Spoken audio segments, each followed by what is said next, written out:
মাঝরাতেই আমার ঘরে পড়ল ডাকাতি হামলা। হ্যালো এভরিওয়ান, আসসালামু আলাইকুম। সবাই কেমন আছেন? আশা করি ভালো আছেন। তো আলহামদুলিল্লাহ আমরাও অনেক ভালো আছি। তো এই তো প্রথমেই আমার সোনা পাখিকে, ময়না পাখিকে আপনাদের দেখিয়ে দিলাম। তো সবাই দেখেন স্কুলে পিটি করছে, আর ওই কিন্তু একমাত্র বাচ্চা যে এদিক ওদিক সে দৌড়াদৌড়ি করছে। কারণ ও যেহেতু স্কুলে সবার ছোট, তো ও আসলে ক্লাস করে না, ও এরকমই দৌড়াদৌড়ি করে। আর এই দেখেন তিনটা ডাকাতি ঘরে চলে এসেছে। কি করতে পারি বলেন তো, মাঝরাতে, তাও আবার যখন আমার ঘরে বেলটা বাজলো তখন কিন্তু আমি খুব ভয় পেয়েছিলাম। কারণ এখন যে অবস্থা ঢাকা শহরে প্রত্যেকটা জায়গায় কিন্তু ছিনতাইকারী বেড়েছে। তো আমি জিজ্ঞেস করার পর বলতেছে আমরা আমরা শুনে তো আমি আরও ভয় পেয়ে গিয়েছিলাম। বললাম কে? তারপর বললো যে আমরা। পরে গলা শুনে চিনতে পারি। তারপর দরজা খুলে দেখি ওমা ছিনতাইকারী, সে তিনটা ডাকাত না, ডাকাত এসেছে আমার ঘরে মাঝরাতে। যাই হোক, এখানে রমজানের প্রিপারেশন নিয়েছিলাম, তো পুরোটা আপনাদের সাথে শেয়ার করতে পারিনি।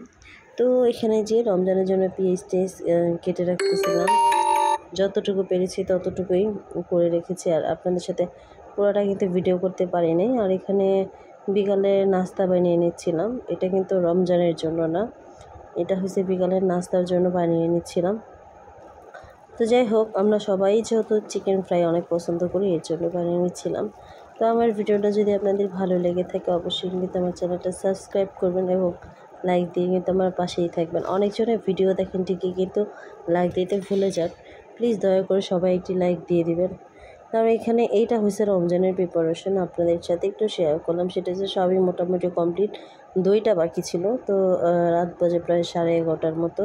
এখন আমি দই বানাচ্ছি, কারণ আমার মেয়ে দই খেতে খুবই পছন্দ করে, প্লাস আমরা রমজানে লাচ্ছি টাচ্ছি খাই, এর জন্য।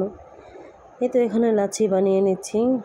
অনেকজনে হয়তো বা অনেক রমজানের অনেক বেশি প্রিপারেশন নেয়, আমি যেহেতু ব্যস্ত মানুষ এর জন্য পারি না, যতটুকু পেরেছি ততটুকু আপনাদের সাথে শেয়ার করেছি। ভালো লাগলে কিন্তু অবশ্যই সাপোর্ট করবেন আমাকে। তো এখানেই যে আমার মেয়ের জন্য আমি বাদামটা ভেজে গুঁড়ো করে নিচ্ছি। ও যেহেতু সকালবেলা স্কুলে যায়, তো কিছু না কিছু মানে খাইয়ে দিই। তো ইনশাল্লাহ আমি আমার মেয়ের ডেইলি রুটিন আপনার সাথে একদিন শেয়ার করব। আর অনেক আপুরে অনেক প্রশ্ন করেন স্কিন কেয়ারের জন্য, সেটাও আমি আপনাদের সাথে শেয়ার করব। একটু সময় করে নেই। আর এখানে দেখেন আনায়া বেবি কিন্তু রেগে মেগে একদম ফায়ার, মানে ও আসলে যা চাইবে তাই দিতে হবে, না হলে এরকমই করবে। কার কার বাচ্চার এরকম অবশ্যই